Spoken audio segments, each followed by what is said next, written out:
Another big thing in the news at the present time is that the new Ram temple at Ayodhya is about to be opened. There's a great euphoria about this. Jai Sri Ram. Great, good, all right, but Ram wouldn't allow abortion. He wouldn't allow it in his state, nor would he allow the massive cow slaughter that goes on in India daily. They're killing children, killing mothers. The cow is the mother. You want to be proud of being a Hindu? All right, okay, good.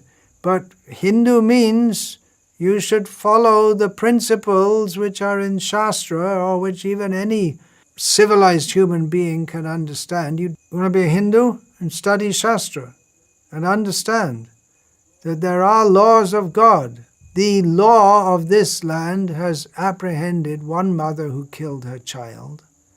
The laws of God will act on all mothers who kill their children.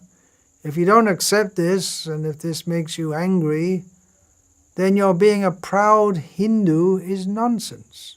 It's an insult to all the rishis and the acharyas and to Bhagavan himself, who would never have approved of such sinful activities.